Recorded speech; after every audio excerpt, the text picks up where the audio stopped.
Sejam muito bem-vindos a mais um episódio dos Semibreves. Esse é o episódio 14 de Percepção de Tétrades Harmônicas. Meu nome é Pedro Janquizur e, como sempre, estou aqui com o Daniel Lima. Olá, todo mundo. Prazer em nos encontrarmos novamente. Eu tava reparando essa semana numa coisa curiosa. Os nossos episódios antigos estão tendo mais visualizações que os nossos novos. Eu não sei se tem um pessoal novo chegando que tá ouvindo, começando no começo, ou se tem um pessoal que tá voltando pra rever o conteúdo dos episódios anteriores. Tomara que seja isso, né? O que também é muito válido, né? Então, se você, por acaso, tá ouvindo a gente aqui agora e ainda está revendo os episódios anteriores, está voltando lá do comecinho e refazendo todo esse caminho que a gente está trilhando até aqui, entre em contato com a gente, fala pra gente o que você tá achando, quais são as dificuldades que você tá tendo. Você pode entrar em contato com a gente no semibrevespodcast@gmail.com. Em todas as redes sociais nós somos o Semibrevespod, no Twitter, no Instagram e no Facebook, e tudo isso está lá no nosso site www.semibreves.com.br, onde você tem também o material de apoio para todos os episódios. Você tem um material por escrito com a matéria resumida, os exercícios que a gente faz aqui, tudo para você também complementar a matéria. Então conta lá pra gente o que vocês estão achando. As duas notícias são ótimas, né?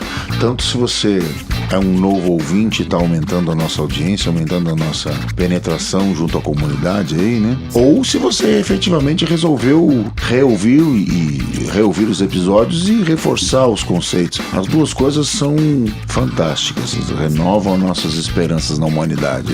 Essa é uma das grandes vantagens desse nosso formato, né? Que as coisas estão aí para serem ouvidas e reouvidas. Você não precisa absorver tudo de uma vez. É como se fosse um livro que você revisita e reabre, e reestuda e exatamente, refaz, etc. É um meio termo entre um livro e uma aula, né?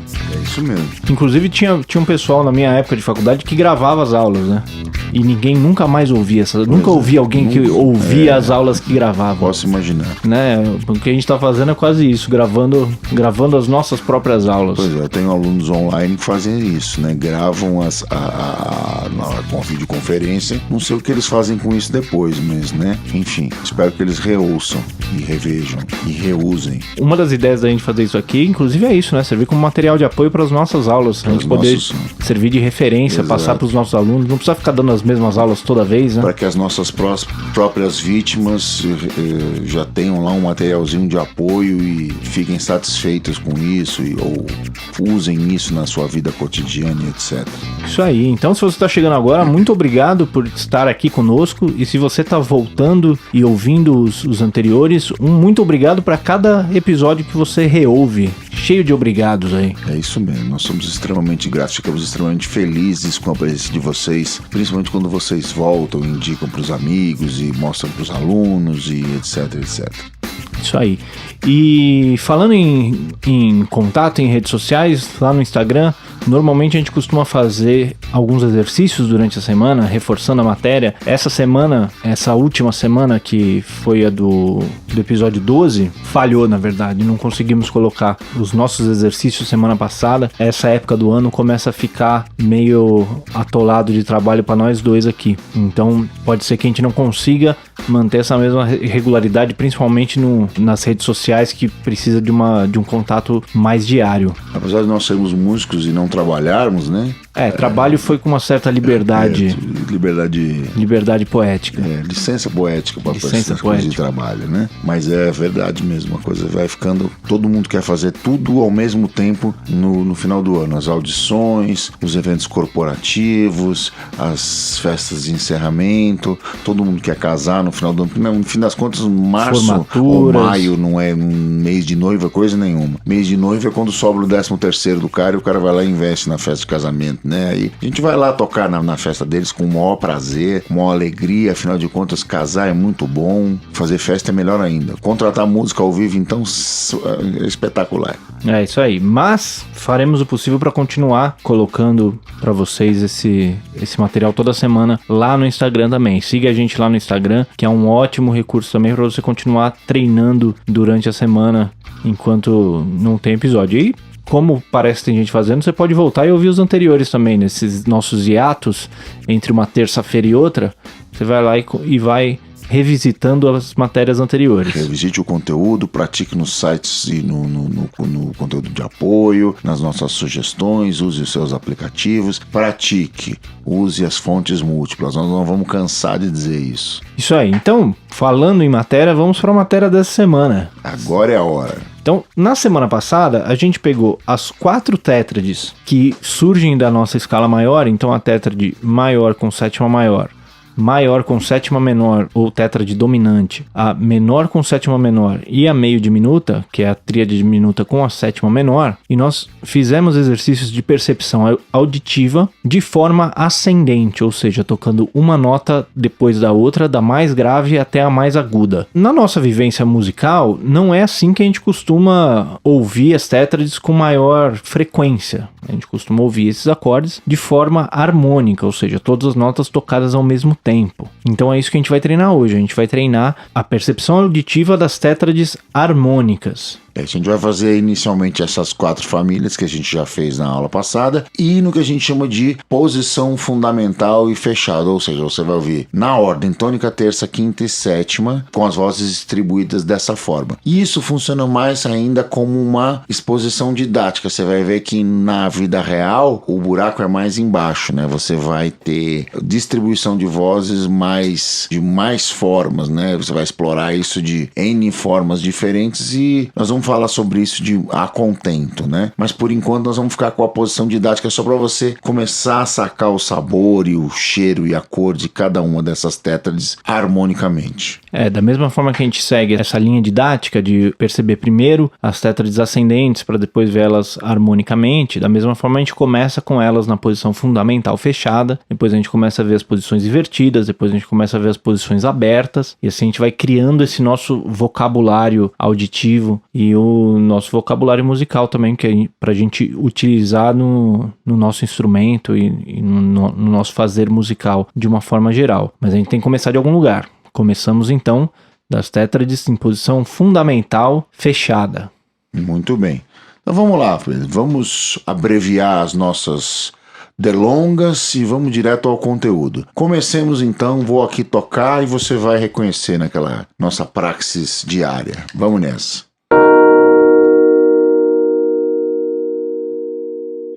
Mais uma vez.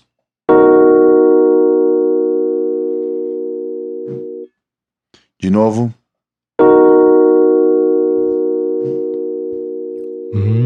Então vamos começar tentando separar essas vozes, né?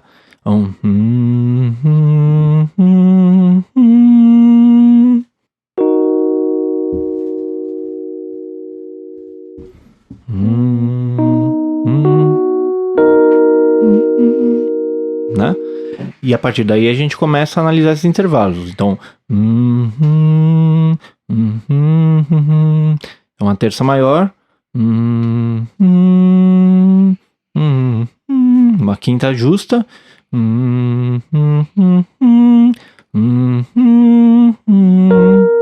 uma sétima maior. Então nós temos uma tétrade maior com sétima maior. Muito bem, sigamos.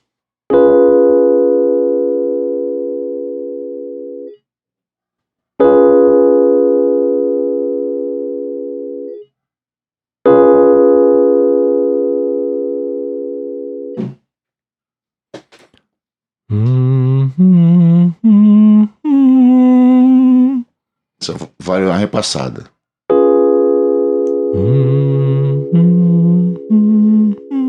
Melhor.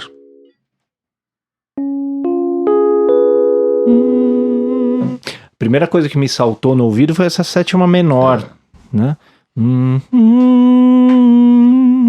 E o resto do acorde também já era aquela nossa referência dos Beatles, do Twist and Shout. Twist and Shout. Temos uma terça maior, uma quinta justa e uma sétima menor. Pulou então o acorde dominante na cara, né? Isso aí. Isso mesmo. Vamos nessa. Maldade, hein?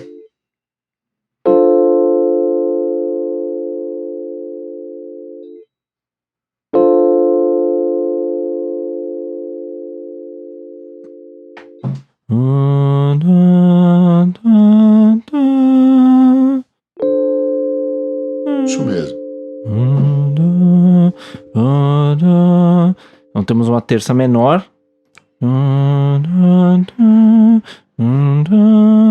Uma quinta justa. E uma sétima menor. Então, um acorde menor com sétima menor. Isso mesmo. Vamos seguir, então.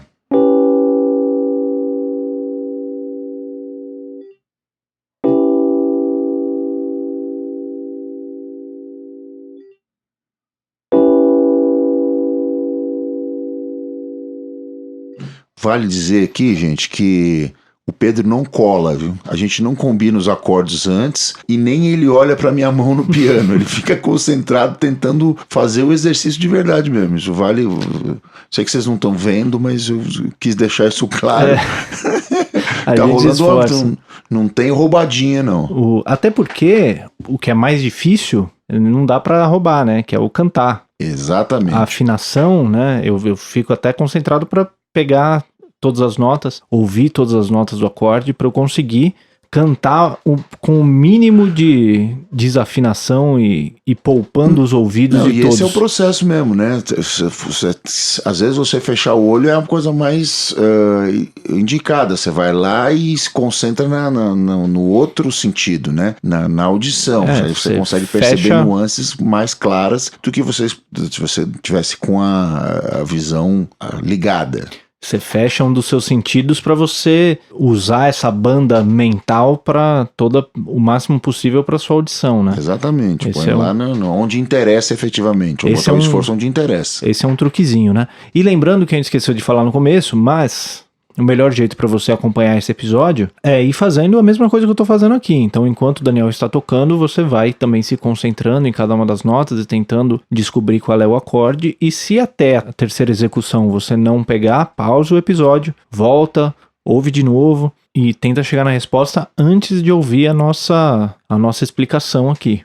Isso mesmo. Vamos lá, vamos dar uma recapitulada no acorde. Vamos de novo que eu já esqueci dele. Dá esse insert aí.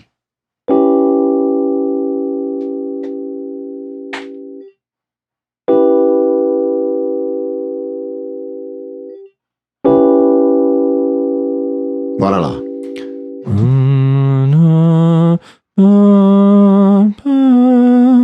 Isso aí.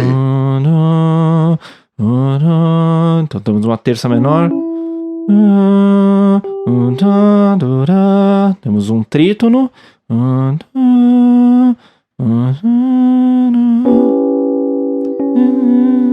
E uma sétima menor.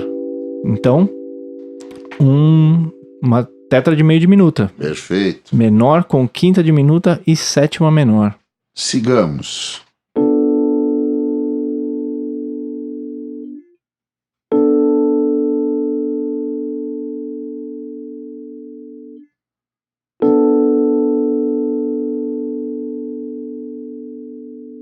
Também é maldade da grossa essa.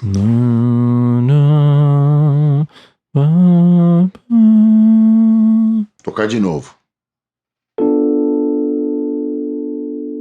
Essa quinta tá querendo te enganar.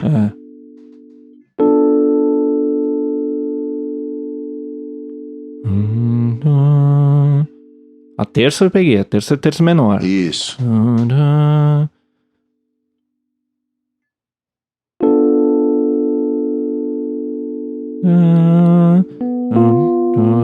Isso. Esse é um trítono. E a sétima menor. Isso. Você já sabia qual era o acorde, mas estava difícil de cantar. A quinta escondida lá no meio, a voz interna. Exatamente. Bizarra. Às vezes tem essas pegadinhas, né? Você consegue pegar a cara dele, você consegue saber, mas está difícil de ouvir aquela nota específica. Exato. Nessa hora que é bom você parar um pouquinho e treinar isso, né? Treinar e ficar insistindo até conseguir não só cantar, não é só resolver assim, passei disso aqui, mas tentar realmente ouvir, tentar ouvir o acorde e ouvir onde está aquela nota. Você já sabe qual é o acorde, você já sabe que a nota está ali dentro, então vamos tentar identificar aquela voz. Isso mesmo, vamos, seguindo.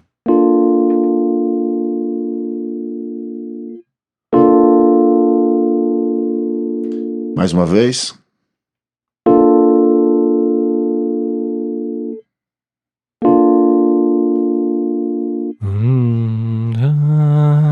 Pá, pá, ora. Uma terça maior. Pá, pá, uma quinta justa.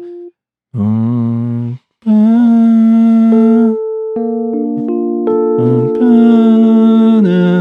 e uma sétima maior. Perfeito. Né? Então, lembrando que aquela referência da sétima maior, ela serve também até para confirmar esse nosso tétrade maior com sétima maior, porque ela vai da tônica para a sétima maior e volta para a quinta. Né? Ela já pega 3 notas do nosso acorde, fica faltando só a terça ali. Era disso que ele estava falando exatamente nesse momento, né? Exatamente. Era desse acorde que ele... Então é uma referência, nesse caso, espetacular. A referência do Eu Sei Que Vou Te Amar já é um pouquinho mais complicada nesse sentido, porque a terça maior dele é entre a quinta e a sétima do acorde. É uma voz interna e ela mente para você, né? Você pensando em Dó maior, a melodia começa Sol, Si, né? Isso daqui, né? Que é a quinta e a sétima do acorde.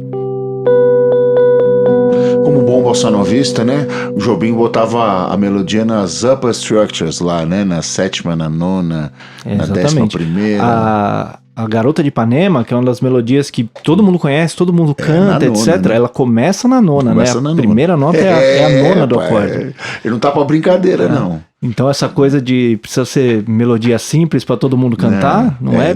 Depende de quem tá ouvindo, né? Depende do que você chama de melodia simples, né? Então, exatamente. Exatamente. Vamos nessa, então. Esse é um berro, né? Não é um acorde.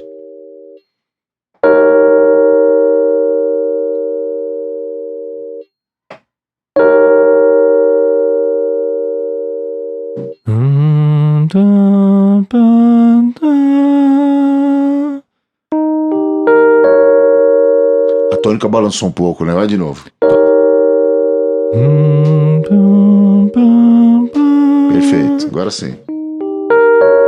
É isso mesmo. Quem é esse cara, Pedro? Esse cara é o cara dos Beatles. É o próprio. Uma terça maior. Lennon? Não é o John Lennon. Joleno. É o Joleno. Grande Joleno. Que saudade, Joleno.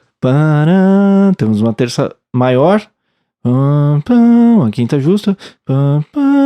E a sétima menor. Então é o nosso acorde dominante. É o próprio. Para quem já tem o ouvido harmônico um pouquinho mais desenvolvido, pode perceber que nesse primeiro contato, esses 2 acordes um pouco mais tensos que a gente tem, que são o acorde dominante e o acorde meio diminuto, cada um vai pedir uma resolução diferente. Então o acorde dominante, a tônica dele tende a resolver uma quarta acima ou uma quinta abaixo, enquanto que o meio diminuto, a tônica dele tende a resolver meio tom acima. É engraçado isso, né? As atrações dos trítonos internos dos acordes é que te empurram para lá ou para cá. Apesar do meio diminuto, dentro do discurso harmônico, não ser usado como acorde de preparação, né? A gente vai ver que não a gente vai chegar momento, lá. Né? Mas esse meio diminuto ele é usado como preparação dentro de um acorde dominante. Exato. Se você coloca a tônica dele uma terça maior abaixo, ele vira um acorde dominante com nona. Com nona maior. Né? Então o acorde dominante com nona ele tem um meio diminuto dentro nas 4 vozes superiores dele. Isso. Enquanto o meio diminuto sozinho, ele vai ser mais usado como subdominante menor. A gente vai chegar lá e entender todos esses termos. Ele parece mais com um acorde de preparação de dominante, como o Pedro disse, do que efetivamente como um acorde dominante. Muito bem, vamos nessa. Mais um.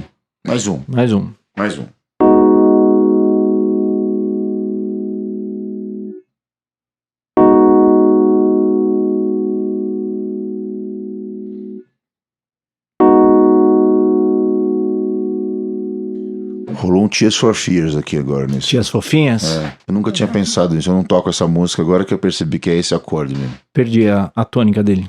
Ficou falando? De novo, foi sabotagem, né? Eu já fiz de casa pensada, né? Olha lá.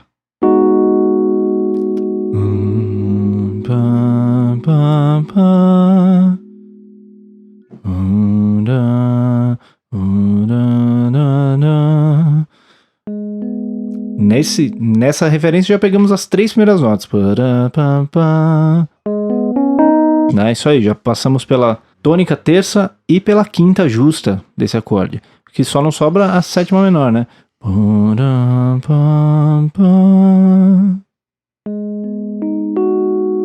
Então, um acorde menor com sétima menor. O próprio. Muito bem. E assim a gente vai fechando as famílias, né? Você vai aprendendo a escutar o som mais, como por exemplo, mais misterioso, com necessidade de resolução dos dominantes, o caráter maior e consonante da tétrade de sétima maior com a terça maior, um meio diminuto e a tal da sensualidade que o Pedro sempre se refere a ele, que eu não entendo direito, mas ao mesmo tempo eu entendo o que ele quer dizer com isso. O dia que você vai entender, sua vida vai ser outra. Pois é, eu não sei se eu estou preparado para isso ainda. Então você vai decorando isso, né? Acostumando com o som das tétradas. Muitas vezes a gente já sabe qual é o acorde sem necessariamente ouvir todas as vozes ou conseguir ler todas as vozes só pelo sabor do que ela emprega ao discurso harmônico. Também é uma saída. Isso não desabona o trabalho de entender cada voz, né? Você tentar cantar, ouvir cada intervalo ali dentro, tentar dissecá-lo. Esse é um trabalho que você nunca vai deixar. Óbvio, você tá na gig, tá tocando, você já viu o cara, o tecladista ou o guitarrista ou o cara foi lá, tocou o acorde, você já sabe qual é, você tá atrás dele, você vai, põe a mão e segue. Você não vai ficar pensando em que voz o cara tá fazendo, porque ele é a arte instantânea naquele momento. Mas num dado momento você vai criar uma frase, vai melodizar, criar uma contramelodia, fazer um contraponto àquilo. É interessante que você tenha conhecimento de onde essas coisas estão para que você conduza melhor o discurso, essa relação harmonia e melodia. O Daniel passou por várias coisas aí, né? A primeira coisa que a gente precisa salientar é essa relação dialética desse estudo, né? Então a gente não vai depender de uma coisa só. A gente vai ter um aspecto que vai informar algumas coisas, outro aspecto que vai informar outras, e o ideal é que essas coisas se influenciem de maneira construtiva para que a gente consiga entender de forma cada vez mais rápida e cada vez mais completa. Afinal de contas, elas não são excludentes, né? Exatamente. Pelo contrário. Você vai entender, você vai ouvir essa cara desses acordes, os sabores desses acordes, ao mesmo tempo que você vai ouvindo cada uma das vozes dele. E pelo sabor dele, você já vai conseguindo perceber as vozes, e pelas vozes você vai entendendo o sabor, e essas coisas vão se retroalimentando, né? Por isso que a gente chama de relação dialética. Exatamente. Uma outra coisa é a relação entre o nosso treino de fundamentos que a gente tá fazendo aqui e o jogo, né, ou o play propriamente dito. Então, enquanto a gente está fazendo aqui, a gente tem tempo de parar, ouvir de novo, repetir qual é que era essa voz, cantar tudo de novo, etc, etc. A hora que você estiver tocando, a hora que o cantor puxa uma música que você não conhece e você tem que acompanhar ele, não tem tempo de você ficar parando e cantando cada uma das vozes que o pianista ou que o guitarrista tá tocando para você conseguir acompanhar. Então aí vai rolando, quanto mais você vai estudando isso, mais vai rolando umas coisas que são até difíceis de explicar, que de repente dá vontade de tocar um acorde, então você vai lá e toca. Exato. Passa direto do intuitivo para o realizado sem passar pelo cognitivo. Exatamente. Esse é o último estágio do uso do conhecimento. Você não precisa mais fazer todo esse processo. Você já repetiu isso tantas e tantas e tantas e tantas vezes que isso vai para o automático. Exatamente. A ideia é essa, esse é o finalmente. E inclusive isso pode ser usado até para situações de reharmonização. Tem horas que você vai reharmonizar de uma forma completamente racional, então você vai analisar a melodia e as vozes que estão ali, você vai sugerir outras harmonias, e tem hora que simplesmente você está tocando e dá vontade de tocar um outro acorde. E aí você experimenta ele. No começo nem sempre vai dar certo. No começo você vai ter umas vontades meio estranhas. Dá uma queimada na mão, né? Mas com o tempo, essas coisas, essa sua intuição vai te levando para outros lugares também, que a música não tem a princípio. Arriscar é sempre interessante, né? Por outro lado, também é importante dizer que esse tipo de reharmonização intuitiva tende a te levar sempre para os caminhos que você já conhece.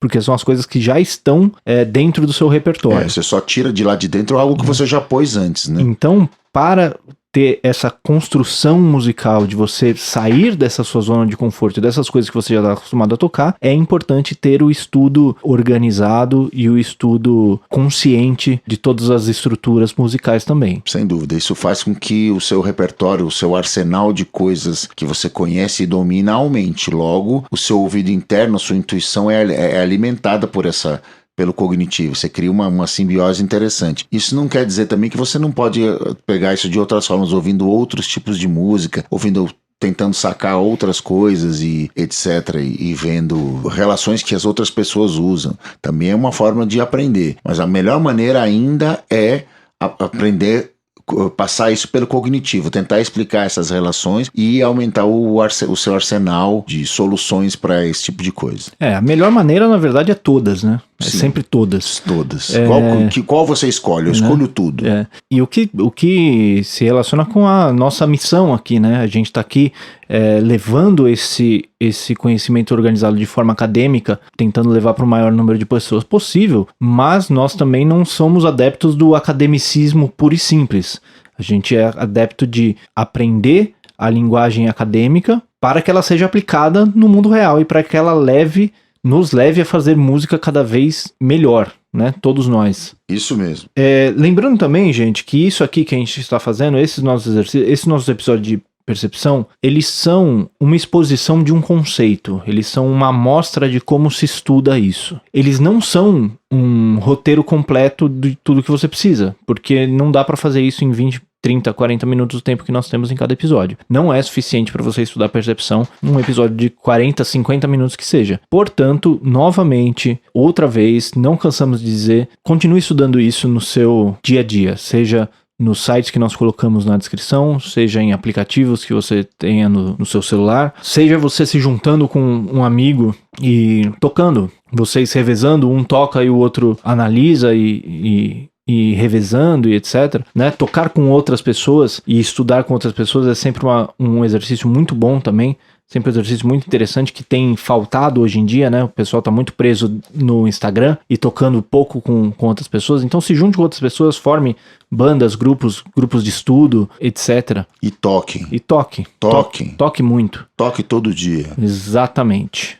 Beleza? Muito bem? Maravilha. Vamos para as nossas dicas culturais, então? Vamos para nossas dicas culturais. O que você trouxe hoje aí, Pedro? Muito bem. Então, eu, na verdade, vindo para cá hoje, eu tenho uma dica dupla hoje, porque eu tava ouvindo um podcast, que é um podcast muito interessante, chamado 20,000 Hertz, que ele é, infelizmente, em inglês também, mas é um podcast que comecei a ouvir recentemente, que ele conta histórias sobre sons que todos nós conhecemos, né? Então, ou que todos os americanos conhecem, pelo menos, porque o primeiro episódio que eu ouvi foi sobre a composição do tema do The Price is Right, né? Uma entrevista com... show de TV, né? Um show de TV, tipo, o show do milhão.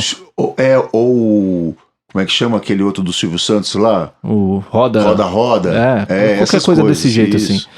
Só que ele é um programa talvez mais velho que o Silvio Santos. Tem uns mais de 50 anos, com certeza. Já teve vários apresentadores e tal. E eles fizeram uma entrevista com o autor do tema, né? As ideias que estão ali por trás, etc.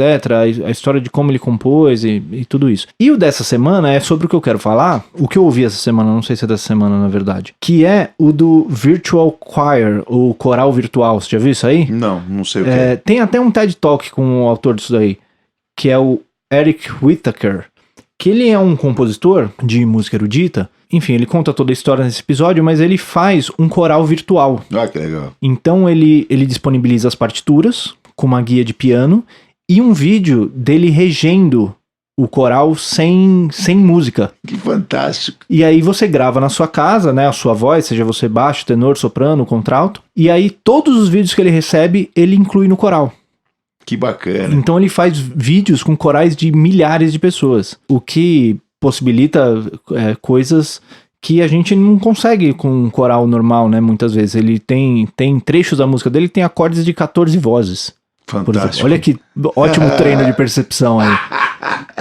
E tem várias coisas que a gente pode aprender disso. Primeiro, a gente muitas vezes cai em armadilhas de que a música antes que era boa e hoje em dia não tem nada bom. E existem várias oportunidades para a gente pegar os recursos que nós temos hoje em dia e contribuir para a música, né? Que é uma das coisas que a gente está tentando fazer aqui. Então, nós né? aqui, ó. Porque, no fim das contas, isso aqui é um esforço egoísta, porque a gente está fazendo isso para melhorar o nível da música à nossa volta, né? Exato. Ou altruísta, dependendo da inversão do sinal aí, vai só... Então, mas o esforço é o mesmo. Né? Mas tem um caráter egoísta também, né? Eu quero que a música seja melhor à minha volta, então eu vou contribuir para isso, né? Vou colocar o que eu tenho para contribuir, eu vou colocar aí disponibilizar para todo mundo. Então você tem esse ponto e você tem uma outra questão também que é essa é uma outra oportunidade, se você pode analisar isso e levar isso para fazer outras coisas, ou então você pode pegar aquilo que a gente estava falando, de tocar com outras pessoas, essa é uma oportunidade de você participar de alguma coisa, né? Acompanhe o trabalho dele, você pode contribuir, gravar o seu vídeo também para participar desse coral, caso você seja um cantor, caso você goste, né, cantar corais, etc. E também tem a música que você pode ouvir, né, é uma outra oportunidade musical também, de conhecer uma coisa que está sendo feita aí, que se relaciona completamente com o nosso tempo, né, um fruto do YouTube. Da tecnologia, da banda larga, das redes sociais, exatamente, toda essa interação, né. Então fantástica a ideia, né? cheio de lições para serem aprendidas nisso aí, além da música, tem um monte de lições para serem aprendidas. E para completar as minhas dicas de hoje, eu estava ouvindo essa semana também o disco novo do Emicida, o Amarelo, que a gente falou aqui um tempo atrás sobre o rap, né, e sobre o papel dele no discurso político e social brasileiro, e esse é um disco que eu ainda vou precisar de mais tempo para absorver ele e poder falar com mais propriedade, mas acho que a minha primeira impressão é que ele é um disco que ele leva essa arte do rap para um outro nível, realmente, porque ele mistura elementos musicais e as coisas que o rap faz, de samplers e de loops e tal, com coisas musicais, de pessoas tocando, com poema, com coisa falada, com discursos de áudios de WhatsApp. Então é uma coisa completamente multimídia usada para formar um discurso artístico que é a mesma coisa que a gente estava falando do coral virtual. É uma coisa que a gente não tinha como fazer. É a arte do novo tempo. Né? A gente é uma arte que está na vanguarda do que a gente tem hoje. Ela está usando o que tem de mais atual no nosso tempo para conversar com ele, para falar sobre o nosso tempo. É uma arte do nosso tempo que fala sobre o nosso tempo. E essa cena do hip hop novo brasileiro é espetacular, né? O Emicida, a Rael, o Criolo, essa rapaziada toda é sensacional. Tanto de discurso, quanto de música, quanto de tudo. Gosto muito do Djonga. Também. A gente sempre acaba esquecendo alguém, né? Quando cita. Quem estuda música costuma ter um certo preconceito com rap, hip hop. É uma besteira. Que eu já tive também, não vou negar que eu também já tive esse tipo de preconceito, porque é difícil se relacionar, né? Você tá estudando música, tá estudando um instrumento, e chega um cara que ele não usa nada do que você estuda. Então assim, tudo que eu tô fazendo aqui não serve pra nada, o cara chega sem saber nada de música, sem saber cantar, sem saber tocar, sem saber harmonia, sem saber teoria, chega e faz sucesso, mas as ferramentas são outras. Não é a mesma coisa, né? Não dá pra comparar uma coisa com a outra, porque ele tá trabalhando com outro material, com é um outro tipo de arte. E uma coisa não exclui a outra. Muito pelo contrário. Muito pelo contrário. Tanto que esses caras estão mostrando isso. Exatamente. Se a gente aprender a se conversar, a gente, né, é um mundo que vai ser melhor para todo mundo. Sem dúvida. Foi aqui que a gente falou outro dia, daquela frase do Mozart Mello? Não tenho certeza. Mas se não foi, pode falar agora. Que ele diz que a solução para todos os problemas do mundo é harmonia. Foi aqui que a gente falou sobre isso. Exatamente. Eu sabia que tinha sido em algum podcast. Eu não sabia se era esse ou se era foi aqui, outro. Foi no nosso mesmo. É uma frase que eu adoro, inclusive. Mozart Mello é um cara espetacular, além de um educador da melhor qualidade, talvez um dos maiores que a gente tem aqui no Brasil. Muito bem, Daniel. E aí? E a sua dica de hoje, qual é? Bom, as minhas dicas também são duplas hoje. E eu hoje vou advogar totalmente em causa própria, né? Eu vou falar de... Famoso jabá. Jabá. Não tô falando exatamente da minha causa como pessoa física, mas do meu instrumento principal, que é o contrabaixo, né? Eu vou falar de um disco, de um duo que chama Bass Extremes. Se você é baixista, você conhece, com certeza. Se você não é, talvez você não conheça e deva conhecer, que é o duo do... Tocando More Than Words no baixo, é isso? Não é exatamente isso. É um duo formado pelo Victor Rutten e pelo Steve Bailey, que é dois caras completamente doidões, assim, e totalmente diferentes em matéria de approach do contrabaixo, que são nada excludentes as versões, eles se completam. Victor Rutten é aquela loucura, né, aquele crossover de técnica, de slap, de tapping, de harmônico, de double stops, um cara, uma força da natureza. Jazz com funk, o soul, né? Isso, com tudo, com country, que ele como bom caipira do Tennessee mistura tudo junto. E o Steve Bailey é aquele cara do baixo de 6 cordas fretless, assim, com uma entonação maravilhosa. E eles gravaram esse disco primeiro do Bass Extremes com os dois, um em cada contrabaixo, cada um com a sua versão, um com fretless de 6 e outro com 4 cordas, e trouxeram um baterista, que é o Greg Bisonetti, que você deve conhecer pelos trabalhos com David Roth, um cara proeminente aí no hard rock. Ele tocou também música árabe, ele tocou naquele disco famoso do Khaled, do LRB.